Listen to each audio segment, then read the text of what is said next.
ভাই ভাই ভাই ভাই কি স্টোরি বলবো, আমি নিজে শকটে আছি। আমি নিজে অবাক হয়ে গেছি যে প্ল্যানিং ভাই, কি প্ল্যানিং ভাই। বিকজ আপনি সবার কাছে ভালো থাকতে হবে। আপনি ওই বান্দাটারে এমন ভাবে ছাড়বেন যে ওই বান্দাটা কখনো ফিলও করতে পারবে না যে আপনি ওরা ছেড়ে দিচ্ছেন। আপনি নিজের ইচ্ছাতে সবকিছু করছেন, কোনোদিনের মানুষটা বুঝতেই পারবে না। কিন্তু একটা কথা তো আছে, সত্য কখনো চাপা থাকে না, ওটা একদিন না একদিন ধরা পড়েই। আর ওই দিন যে আপনার কি হবে এটা আপনি কল্পনা করতে পারবেন না।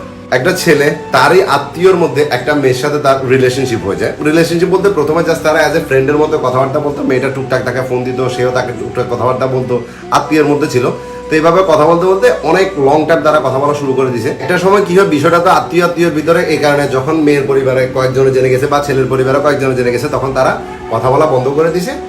বন্ধ করার পরে এর মধ্যে ছেলেটাও বিদেশ চলে যাবে, তার সবকিছু ঠিকঠাক হয়ে গেছে। দেন সে বিদেশ চলে গেছে। বিদেশ যাওয়ার পরে মেয়েটার সাথে কথাবার্তা ওরকম ভাবে বলতো না, ছেলেটার কাছে হাতে ফোন ছিল না, তো ওইরকম ভাবে কথা বলতে পারতো না। যখন থেকে সে ফোন নিছে, আবার মেয়েটা ফোন দেওয়া শুরু করছে, তার সাথে কথা বলা কন্টিনিউ শুরু করে দিছে।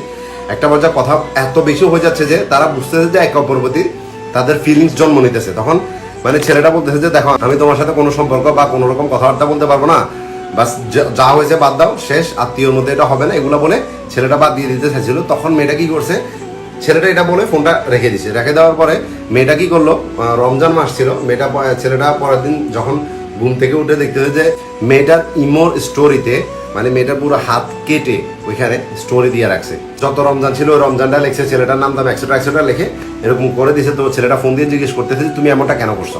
তখন মেয়েটা বলতেছে যে দেখেন, আমি আপনাকে ছাড়া থাকতে পারবো না, আপনার সাথে কথা না বলে আমি থাকতে পারবো না, আপনি আমার সাথে কথা বলতে হবে, আপনি আমার সাথে কথা বলবেন না কেন বলছেন। তো এগুলা বলার পরে ছেলেটার অফকোর্স মায়া লাগছে। দেন তারা আবার কন্টিনিউ কথা বলা শুরু করেছে এবং ওই দিন তাদের রিলেশনশিপ মানে শুরু হয়েছে। ওই দিন থেকে একে অপরকে প্রপোজ করছে এবং রিলেশনশিপ কন্টিনিউ করছে। করার পরে সবকিছু ঠিকঠাকভাবে চলতেছিল। ছেলের পরিবারও সবাই জানে সে একটা মেয়ের সাথে রিলেশনশিপ আছে, বাট মেয়েটাকে সেটা বলে না। মেয়ের পরিবারও মোটামুটি সবাই জানে, বাট ওই যে ছেলেটাকে এটা কেউ জানে না। একটা সময় কি হয়, মেয়েটাকে তার পরিবার থেকে বিয়ে দেওয়ার জন্য অনেক প্রেশার দিতেছিল। আর তখন মেয়েটা ওই ছেলেটাকে প্রেশার দেওয়া শুরু করে যে আমাকে বিয়ে দিতে চাইতেছে, এখন আমি কি করবো। তখন ছেলেটা বলতেছে দেখো, আমি বিদেশ আসছি মাত্র, আমি যাইতে তো মিনিমাম 4-5 বছর সময় লাগবে, আমি তোমাকে আগেই বলছি যে তোমাকে অপেক্ষা করতে হবে, আমি তো এখন কিছু করতে পারবো না। তখন মেয়েটা বলতেছে যে একটা কিছু তো করেন এখন। ছেলেটা কি করলো, তার দুলাভাইয়ের সাথে কথা বললো। কথা বলার পরে দুলাভাই বলতেছে যে তুই একটা কাজের সাথে কথা বল, তোরা ফোনের মধ্যে বিয়ে করে রেখে দে, যখন মানে মেয়েটাকে বেশিরভাগ মানে বেশি প্রেশার দিবে, তখন মেয়েটাও প্রুফগুলো দেখালে তোর বাড়িতে মেয়েটাকে নিয়ে চলে আসবি, কোনো রকম প্রবলেম হবে না। ছেলেটা সেম কাজটা করলো, একটা কাজের সাথে কথা বললো। কাজী বলতেছে যে আমি এখান থেকে কিছু পেপার পাঠাবো, আপনি ওটার মধ্যে সাইন করে দেশে পাঠিয়ে দিবেন। মেয়েটা যখন এখানে আসবে বা তার সাথে সাক্ষীর আসলে একসাথে আমি বিয়েটা এখানে সম্পন্ন করে দেবো, তাহলে আপনাদের কোনো সমস্যা হবে না। তো ছেলেটাও এটা মেয়েটাকে বলছে। এখন মেয়েটা বলতেছে যে আমি একলা একলা কাজী অফিসে কেমনে যাবো, ঠিক আছে। তখন ছেলেটা বলতেছে যে আমার বন্ধুরা আছে, তো আমার বন্ধুরা তোমার নিয়ে যাবে। তখন মেয়েটা বলতেছে যে আচ্ছা এখন রাখো, আরো কিছুদিন যাক, যখন দেখতেছি যে আবার প্রেশার দিতেছে মা বেশি, তখন আমরা এটা করে ফেলবো। তো ছেলেটা এটা মেনে নিল, ঠিক আছে। আবার তারা কন্টিনিউ কথাবার্তা বলতেছিল। একটা সময় কি মেয়েটার মা বিষয়টা জেনে যায় যে সে ওই যে ছেলেটার সাথে সম্পর্কে আছে। এটা জানার পরে অবশ্যই অনেক বকাঝকা অনেক কিছু করছে, কিন্তু তারা কথা বলা বন্ধ করে নাই। কারণ এরপরে মেয়েটার মা কি করলো, মেয়েটা বলতেছে এটা যে তার জন্য নাকি পানি ধরা নিয়ে আসছে, ওগুলা তাকে খাওয়াই দিছে। তো ছেলেটাকে এগুলো বলা পরে ছেলেটা বলতেছে যে কতটুকু খাইছে, বলতেছে আমি বেশি খাই না, অল্প খাইছি। বলতেছে যে বাকি যেগুলো আছে সব তুমি ফালা দাও, ওগুলো তুমি খাইতে হবে না, এটা তোমার মা কিছু করতেছে প্ল্যান, তুমি এটা খাওয়ার দরকার নাই। তো এরপরে মেয়েটা বলতেছে যে সে ফালাই দিছে। দেন 2 দিন পরে হুট করে ছেলেটাকে ফোন দিয়া মানে অনেক কান্নাকাটি করতেছে। মেয়েটা বলতেছে যে আমি আর আপনাকে পাবো না। তখন ছেলেটা বলতেছে যে কেন, কি হয়েছে। বলতেছে যে আমার ফ্যামিলি থেকে বিয়ে ঠিক করে ফেলছি। তো এটা শোনার পরে তো ছেলেটা মানে অবাক হয়েছে যে তুমি কি বলতেছো, 2 দিনের মধ্যে বিয়ে কেমন ঠিক হয়ে যায়। তখন মেয়েটা বলতেছে যে না, ঠিক হয়ে গেছে, আপনি আমাকে ভুলে যান, আমি আর এখন কিছু করতে পারবো না, আমাকে বিয়েটা করতে হবে, না হলে আমার ভাইয়া বলছে মানে আমার মুখেও ফেলবে, আমাকে ফেলবে এবং উনি নিজেও পড়ে যাবে যদি আমি এই বিয়েটাতে কোনো রকম প্রবলেম করি। এখন আমার হাতে আর কিছু করার নাই। তখন ছেলেটা বলতেছে ঠিক আছে, আমি আমার ফ্যামিলিকে তোমার বাড়িতে পাঠাই। তখন মেয়েটা ওইটাতেও রাজি না, বলতেছে যে তুমি একটা কাজ করো, তুমি চলে আসো আমার বাড়িতে, তুমি চলে আসো, কোনো রকম সমস্যা হবে না, আমি সবকিছু হ্যান্ডেল করবো। এটা বলতেছে যে ওইটা আমার দ্বারা এখন আর পসিবল হবে না, আপনি আমাকে ভুলে যান, অ্যাকসেপ্ট এগুলো বলতেছিল। কিন্তু ছেলেটা তো গিভ আপ করার মানুষ না। সে বলতেছে যে ঠিক আছে, আমি এখন বাংলাদেশে চলে আসতেছি, কেমনে তোমার বিয়েটা আমি দেখে নেবো। তখন মেয়েটা বলতেছে যে দেখতেছে যে ছেলেটা চলে আসবে, তার ওরকম প্রস্তুতি সে নিয়ে ফেলছে। তখন মেয়েটা মানে বলতেছে যে দেখো, তুমি এখন আসার দরকার নাই, বিয়েটাতে তুমি কোনো রকম সমস্যা করিও না, না হলে আমার ফ্যামিলিতে অনেক বড় একটা প্রবলেম হয়ে যাবে। আমি বিয়েটা করি, আর আমি করার পরে যখন আমি তোমাকে বলবো ঠিক তখন তুমি চলে আসবে এবং তোমার সাথে আমি চলে যাবো, ঠিক আছে। এই কথাটা মেয়েটা বলতেছে। তো ছেলেটাও দেখতেছে যে আর কোনো উপায় নেই, মেয়েটার কথাটা সে মেনে নিচ্ছে। বলছে ঠিক আছে, বিয়েটা এখন মেয়েটা করবে তার ফ্যামিলিকে দেখানোর জন্য, দেন সে ছেলেটার সাথে চলে আসবে, বিয়ের পরেও তাদের সম্পর্ক এরকমই থাকবে। এটা ছেলেটাকে মেয়েটা বলছে, ছেলেটাও বিশ্বাস করে নিছে। এরপরে যাক, বিয়েটা হয়ে গেল। হয়ে যাওয়ার পরে মেয়েটা না ছেলেটার সাথে 2-1 দিন কথা বলে। মেয়েটা এরকম পর্যন্ত বলছে যে বিয়ের পরে তার হাজবেন্ডের সাথে ছেলেটাকে কথা বলা দিবে, হাজবেন্ডের থেকে অনুমতি নিয়ে মেয়েটা এরকমটা করবে। ছেলেটা ওইটাও মেনে নিছে। তো বিয়ের একদিন পরে ছেলেটার সাথে ঠিক কথা বলছে, 2 দিন 3 দিন পর্যন্ত ঠিকঠাক ভাবে কথা বলছে, কিন্তু এরপরে প্রায় 1 মাস পর্যন্ত আর কথা বলে নাই। পরে আর ছেলেটার সাথে কোনো রকম ঠিকঠাক ভাবে কথাবার্তা বলতেছে না, তার হাজবেন্ডের সাথে কথা বলা দিবে বলছে, ওইটাও করতেছে না। তখন একদিন ছেলের পরিবার থেকে ছেলের একটা আত্মীয় মেয়ের মাকে ফোন দিয়া ওর বিয়ে সাথে কথা জিজ্ঞেস করতেছে যে মেয়েটাদের তো জোর করে বিয়ে দিয়ে দিলেন, আমরা ভাবছিলাম আমরা নিয়ে আসবে এটা সেটা, এগুলো বলতেছিল। তখন বলতেছে যে কই না, আমরা তো ওরকম কিছু কই না। ও ছেলেটার সাথে ছবি তুলছে, ও নিজের ছেলেটারে পছন্দ করছে, ও ছেলেটার সাথে কথা বলা শুরু করছে। দেন আমরা সবার পছন্দ হয়েছে, তারপর আমরা ওখানে বিয়ে করালাম। আমরা ওরা জোর করে বিয়ে করালাম, ওরা দেখাইছি, ছেলেটাও বলছে ঠিক আছে চলবে, ওর পছন্দ হয়েছে।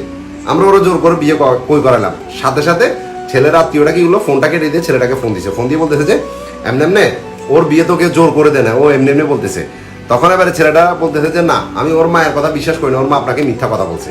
যদিও এটা বিশ্বাস করতে রাজি না, বিকজ ছেলেটা মেয়ের মাকে কোনো মতে বিশ্বাস করতে রাজি না। মেয়ের মা বলতেছে হয়তো এগুলো মিথ্যা বলতেছে, এগুলো বলতেছিল, বাট তারপরও তার মনের ভিতরে একটা খটকা গেছে, বিকজ মেয়েটার বিহেভিয়ার এখন অনেক চেঞ্জ হয়ে গেছে এটা দেখার পরে। তো মেয়েটাকে তারপর ফোন দিয়ে জিজ্ঞেস করতেছে যে আমি ফার্স্ট টাইম তোমাকে একটা কথা বলবো, তুমি কোরআন শরীফ হাতের মধ্যে নিয়ে বলবা যে আসলে সত্যিকারে তোমার বিয়েটা হয়েছে কেন, তুমি আমার এটা বলবা, একটা মিথ্যা কথা বলতে পারবা না। তখন মেয়েটা কোরআন শরীফটা হাতের মধ্যে নিয়ে যে কথাটা বলছে, ছেলেটা এটা শোনার জন্য হয়তো প্রস্তুত ছিল না। বলতেছে যে বিয়েটা আমাকে কেউ জোর করা নাই, আমার কাছে ওই ছেলেটা দেখতে অনেক ভালো লাগছিল এবং আমি ওই কারণে নিজে পছন্দ করে ছেলেটাকে বিয়ে করছি। আর আপনার সাথে যেগুলো আমি করছি এগুলো আমার বান্ধবী আমার শিখিয়ে দিয়েছিল। আপনি আমার যে ফোন দিয়েছিলেন সব কিছু আমি পানিতে ফেলে দিয়েছি, সিম টিম সব বন্ধ করে দিয়েছি। আর আমার হাজব্যান্ডে আপনার কথা জানেও না, আমি বলবো কি, বিকজ আমি নিজেও পছন্দ করে বিয়েটা করছি। তো ছেলেটা বলতেছে যে তাহলে তুমি আমার সাথে এমনটা কেন করছো? ওটার কোনো উত্তর আর মেয়েটার কাছে ছিল না। ভাবুন ভাই, প্ল্যানিং ভাবুন। অথচ ছেলেটা একটা সময় সম্পর্কটা ভেঙে দিতে চাইছিল যে না দরকার নাই, প্লিজ আপনি আমার সাথে কথা বলিয়ে না, কিন্তু মেয়েটা নিজে জোর করে হাত কেটে ছেলেটার ভিতরে ফিলিংসটা জন্ম নিচ্ছে। এখন যখন দেখতেছে যে ছেলেটা তাকে ছাড়া বাঁচবে না, ঠিক তখনই তার অন্য কোনো ছেলেকে ভালো লেগে গেছে, যেটা তার ফ্যামিলির পক্ষ থেকে দেখাচ্ছে। তখন সে থিঙ্কিং করছে যে ওইখানে ঝগড়াঝাটি করে আমার কি লাভ, এটা ছেলেটাও দেখতে সুন্দর আছে, আমার পছন্দ হয়েছে, আমার পরিবারের পছন্দ আছে, সবকিছু ঠিকঠাক হয়েছে। এখন ওরে তো আমি এমনি ডাইরেক্ট তো মানা করতে পারবো না, তাহলে প্ল্যান করতে হবে। আর প্ল্যানটা কি করলো, পুরো দোষটা তার ফ্যামিলির উপর চাপাই দিল যে ফ্যামিলি আমাকে এমনি এমনি করছে। কিন্তু লাস্টে যখন কোরআন শরীফ হাতের মধ্যে নিয়ে যাক অ্যাটলিস্ট কোরআন শরীফটা রেসপেক্ট করছে যে ওখানে সত্যটা সে স্বীকার করছে। এবার ভাবুন এসব মেয়েদের আপনি কি বলবেন? ব্রাদার আসলে দেখো, আল্লাহ পাক যেটা করে ভালোর জন্য করে, ধৈর্য ধরে অপেক্ষা করো, নিজের জীবনে সুন্দর করে, নিজের জীবনটাকে সুন্দর করে সাজাও। এগুলা থিঙ্কিং করে নিজেকে কষ্ট দিয়ে কোনো লাভ নাই, কারণ এরা কখনো সুখে থাকবে না। তুমি অনেক ভালো থাকবে, আমি তোমার বলতেছি, জাস্ট ধৈর্য ধরতে হবে, নিজের উপর ফোকাস রাখতে হবে। এসব এগুলা মাথা থেকে ফেলে দাও, মেয়েদের পিছনে ঘুরে একদম একদম ছেড়ে দাও, কারণ এরা কখনো এক পুরুষে আসক্ত হয়ে থাকতে পারে না। আর এই মেয়েটার সাথে নেক্সট টাইম কোনোদিন কথা বলি না, কারণ এ তোমার ইমোশন নিয়ে প্রতি সেকেন্ড খেলবে। আমি তোমার আজকে একটা কথা বলতেছি, ও তোমার ফোন করবে, তার মায়া কান্নাগুলো তোমার দেখাবে যে সে ওখানে ভালো নাই, এটা নাই সেটা নাই। তখন যদি তুমি তার সাথে আবার কথা বলা শুরু করো, সে তোমার আবার কষ্ট দিবে, আবার ছেড়ে দিবে, আবার কষ্ট দিবে, আবার ছেড়ে দিবে। কোনোদিন সে তোমার কাছে আসবে না। এই ভুল ধারণাটা কোনোদিন মাথার মধ্যে রাখিও না। তার থেকে বরং তার সাথে কথা বলা টোটালি বন্ধ করে দাও, দেখবা লাইফে হ্যাপি থাকবা।